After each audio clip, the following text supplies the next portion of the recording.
Welcome back. I have Rick Lowe with me from Project Row Houses. Maybe we could sit like this a little bit. I never know. This is so weird. No, actually, I was telling Nato that what we really should have done, we should have got some of those like phone receivers and just paced around, because that's usually what I'm doing when I'm talking to him on the phone. We have these conversations, I just walk around. He's probably on his bicycle or something. Well, so listen, I was just thinking about the way that backstage we started talking about what we were going to talk about, and then we started having the conversation we're going to have here. So anyways, it's interesting. The last panel finished where Greg Shillette said, and so race and class are kind of connected, and we'll move on from there. Which I totally, but hey, it's I know, everyone kind of is like, oh, these things are so short, there's never time to tease things out. But you said to me, and I think it's important, you said, let's talk, I really want to dig into race. And so let's start there. Well, race is there's so many different levels of it, right? I mean, there's societal stuff, and then there's the way it happens within the field, which is interesting. And I've been really preoccupied with race. Like, I think actually the country has been somewhat preoccupied with it, particularly in light of the George Zimmerman, Trayvon Martin issue.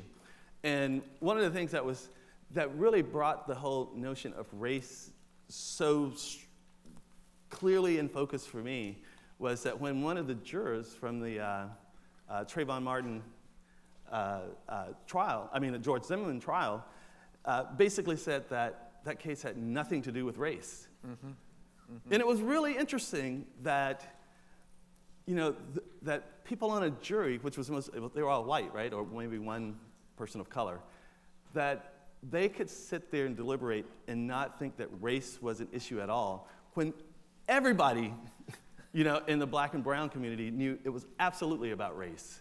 Right. And so that pulled up like this kind of weird thing about race that I was telling somebody last night that it's almost kind of like shadow boxing, right? That like that was me. That was you. Yeah.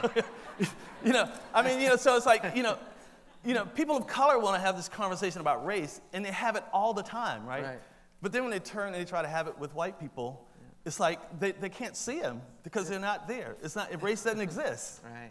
And so it's hard to have it, to really, make that a real, to get into it. This, something I said to you a while ago that your reaction was really interesting to me was that I said, Rick, what are you going to do? Because now there's these social practice programs where a lot of white kids are graduating and they're going to go into communities of color and try to help everybody. And then you said, well, it sounds like they're finally going to get an education or something like that. But all joking aside, there is this interesting gentrification and even social practice, to put these two categories that may seem like apples and oranges next to each other. Mm-hmm. There is a certain kind of confronting of race and place inherent in both of them that is posing a riddle. So let's talk about that. Yeah, sometimes I play, gentrification, Anne did a great job at kind of, talking about what the elements were. It's kind of rapid change, how intensively it happens, and it eventually dislocate people. Sometimes, it kind of homogenize a community or whatever. And then so, when you think about the field of social practice, I started thinking about, I'm kind of in between, right? I come out of somewhat of the community arts era, and now straddling into the social practice side. And so it was really funny today. I was like, man, is social practice gentrifying community arts out? It's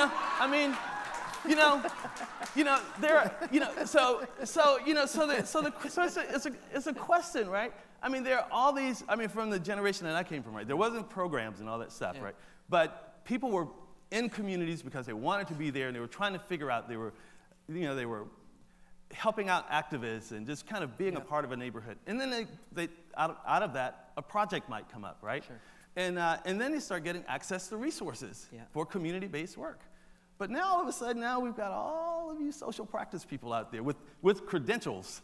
They have, so they have credentials. So they have this like pipeline to the, to the resources. And so I always wonder, I mean, I've been fortunate enough to be able to kind of bridge the gap, but I wonder how many people out there who are just much more rooted in their communities, Sure. and they're being overlooked. Right. And most of those people are people of color Yeah. that are connected to those communities, and that's why Because there's they work certainly a there. question, I mean, like, it's not like resources aren't an issue, right? Who's getting, and just to be fair, too, it's not like there's buckets of money going to social practice right now. It's not like, oh my God, it's a gold mine of interdisciplinary urbanist practice, I mean, the people in Chelsea are looking at us like, they are so out to lunch. But just to say, it is a question of resources, and gentrification is a question of resources. In terms of the community arts, which is, do you see this happening in cities? Is there tensions there where there's folks that, do you see that? I'm just wondering about, like, is there tangible experiences you've seen where this is happening, or? Yeah, I don't think the tensions are so much there because there's not.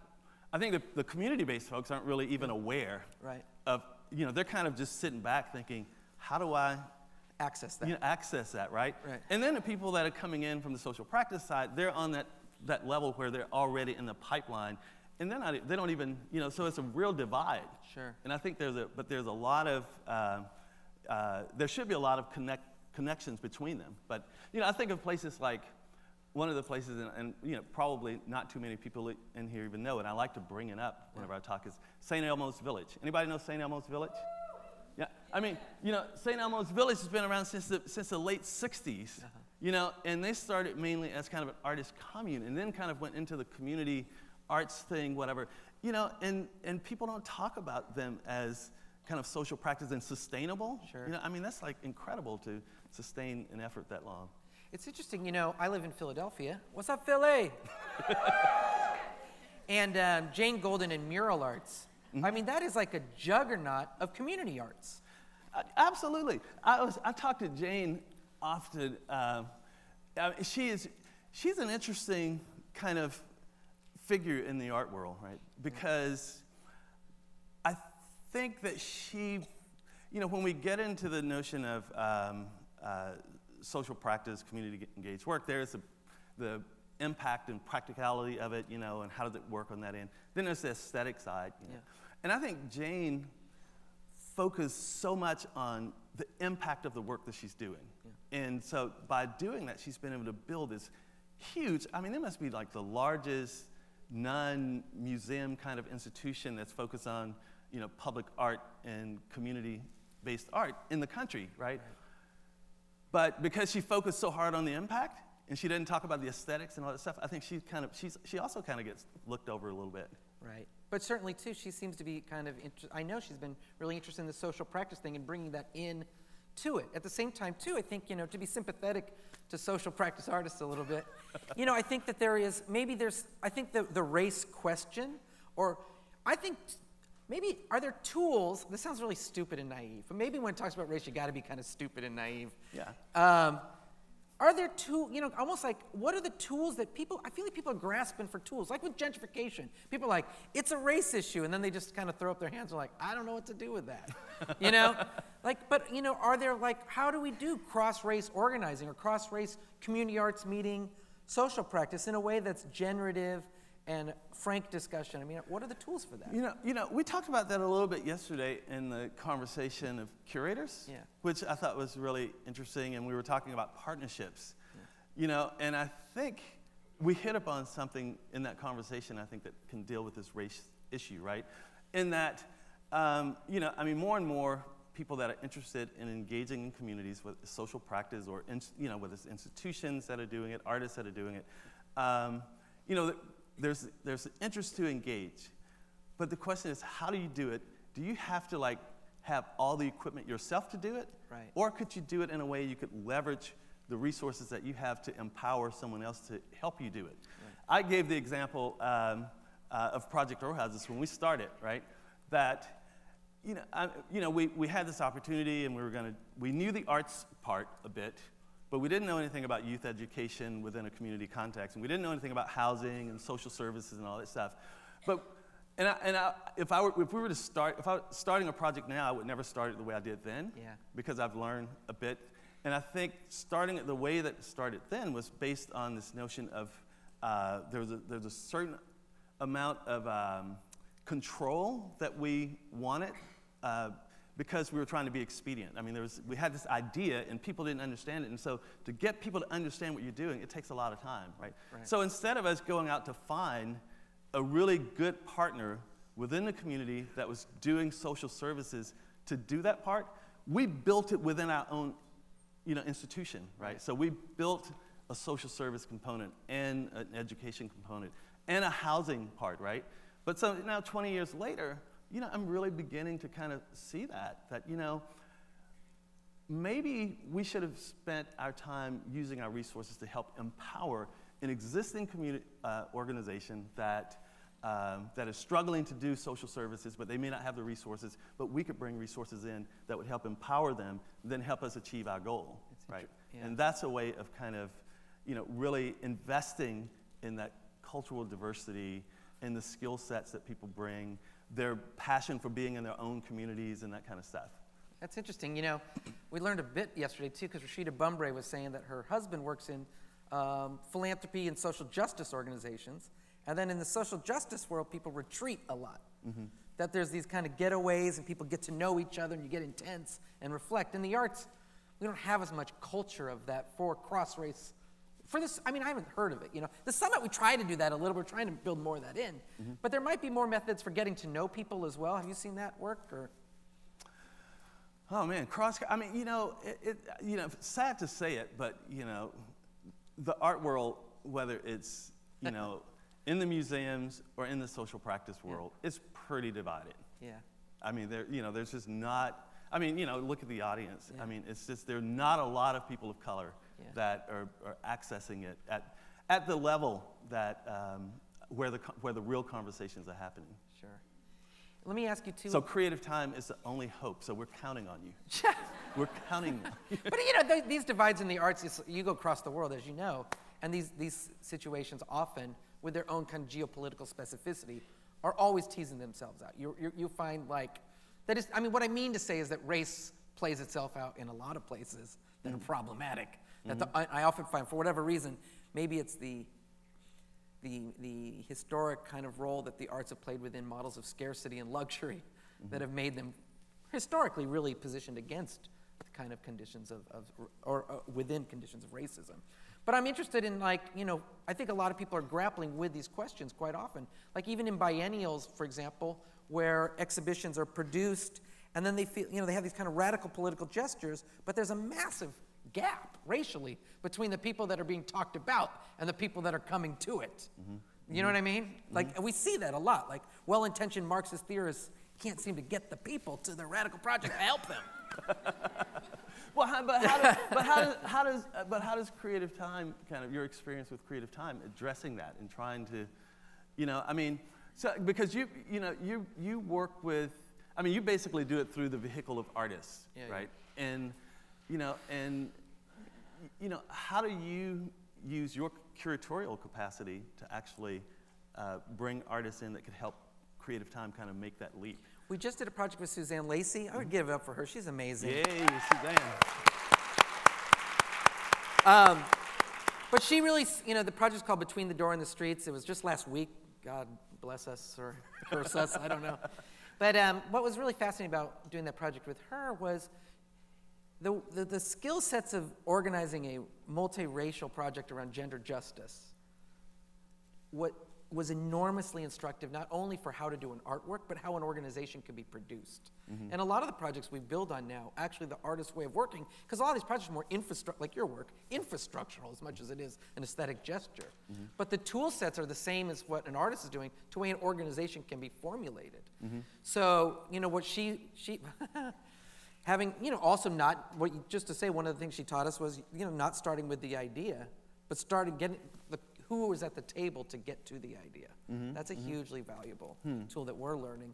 And I've also found, diversity is such a hugely important issue, but it's easier to point fingers than to solve. Oh, yeah. Even working in Occupy, people would be like, it's super white, or, all these things. And I always thought, but, the tools to building a real radically diverse movement are hard. and people are struggling with that. Right. But, you know, but ultimately, I think, you know, it's something that we have to figure out how to do. Yeah.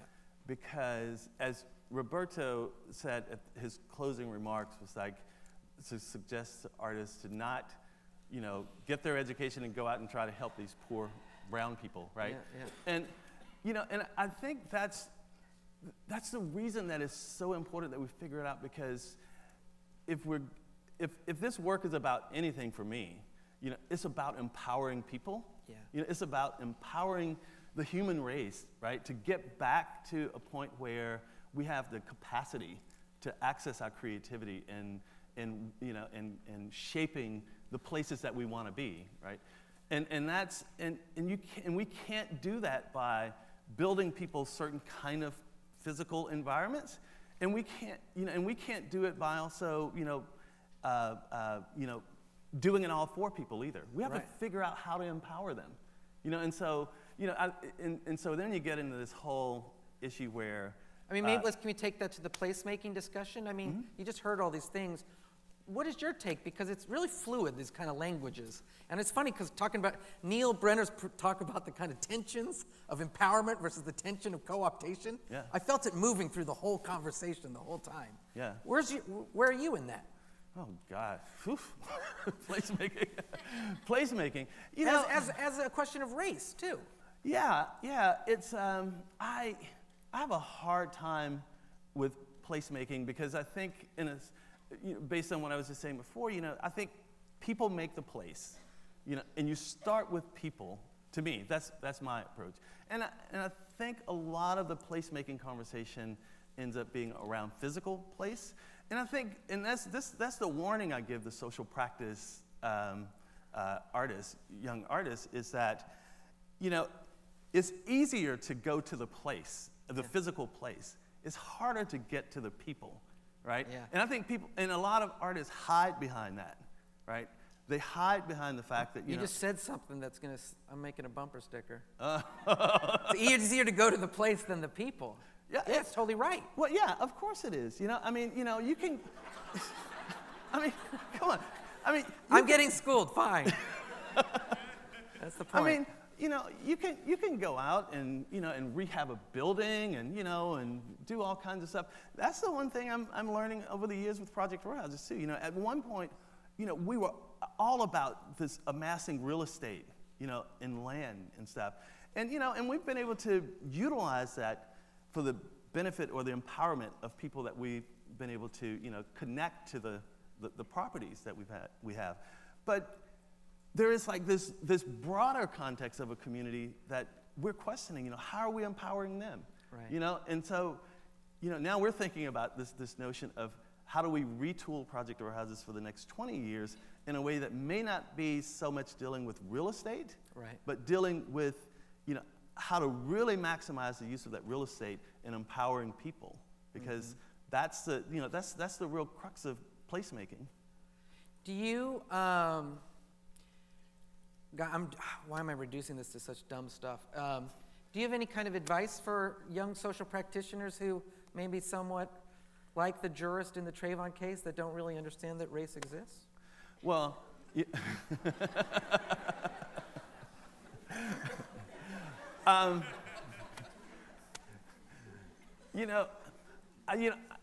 Yeah, I think everybody should write on their little mirror or something, you know, every day and say, what is my race question today? Everybody should, I mean, you know, because, you know, and I say that because, you know, I think it's pretty certain that most people of color, in my circle of people think about race on a daily basis, somehow, some way, you know.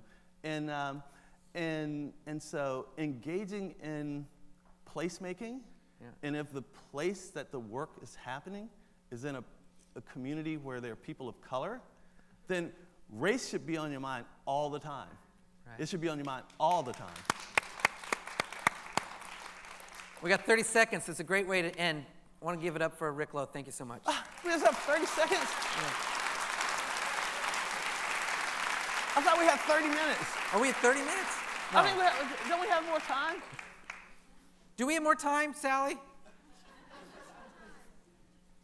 We lost our We lost our Cora player. Oh, let's just keep going then. I don't have my music guy. He was waiting for 10 minutes. We have 10 more minutes. That's totally embarrassing. I blame it on Suzanne Lacey. No, and, you know what? It always happens. After about 20 minutes into our phone conversations, Nato always says, oh, I've got a meeting, I gotta go. And I'm like, but wait a minute. Yeah, I actually got a meeting backstage.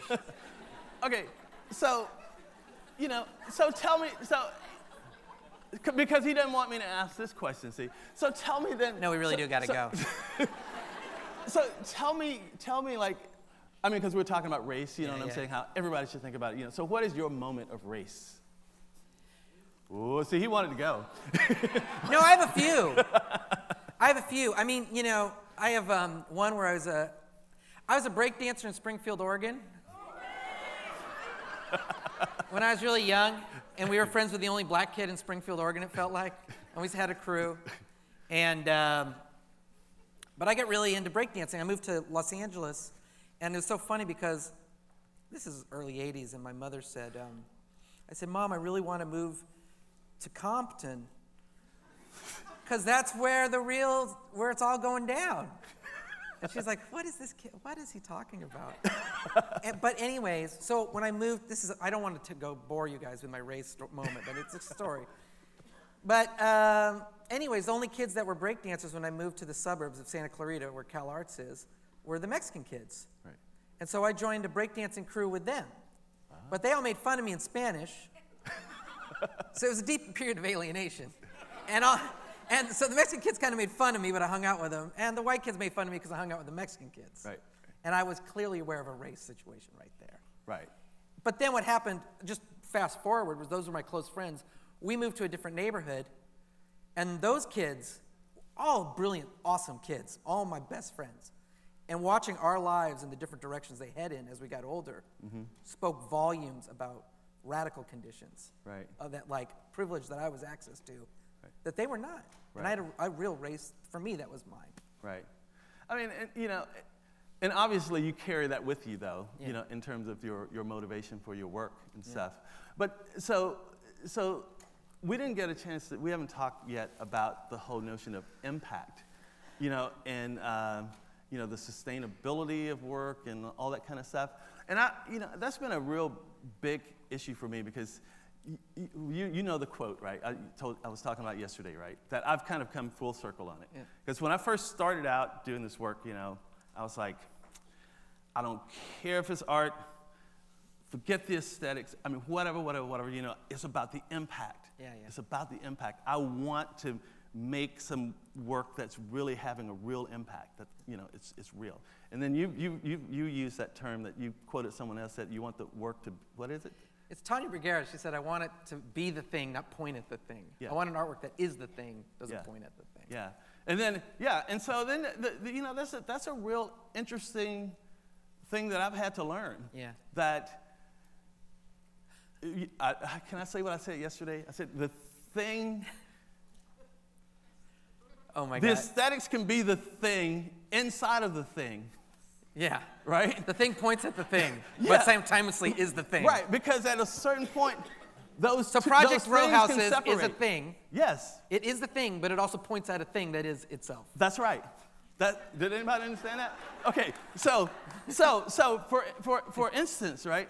Okay, so Project Row Houses wanted to do housing as an aesthetic gesture to the notion of how do you design and build housing within the context of that neighborhood. Right. And we formed this community development corporation to build houses, right? Right.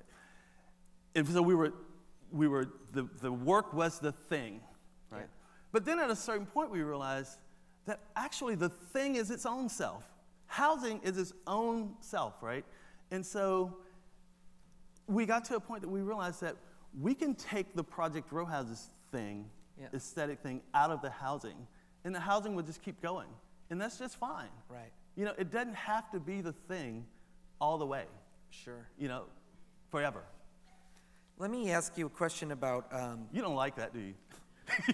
No, I do like it also because I think it's an inevitable... it's an inevitability with projects that are dealing with structural issues, right? Because, for example, I mean, a lot of these artistic gestures, even Project Row Houses, which you're basically saying, both housing, but it's also a gesture. Yeah, that's right. It's not the solution to housing. That's right. It can't be. That's right. Like, I guess the thing is when we're talking about a national plan for housing. That's right. Otherwise, it's a gesture. So there is, and that's kind of the things that artists move up against all the time, which is like, it's both a structure. I mean, this is kind of the, to go to Suzanne Lacey's project, really transparently, there was a question around artist pay and childcare, all these important questions, right, which I totally believe in wholeheartedly. These are also vast structural questions, which are amazing things to answer, and we need to in our work. But at the same time, too, it is a gesture of a possible world. So it's both a thing and a thing pointing at a thing. That's right. And I think that is a hugely important thing for social practice artists to hold on to in the context of the creative placemaking conversation. Because, I find, from my perspective, is that there's such a great need, there's such a huge, that economic engine in the world, in capitalism, is so strong that it wants to pull everything to its benefit. Right. Right? And so there's such a strong pull for artists to design and shape projects that becomes the thing for making money. Yeah. Right?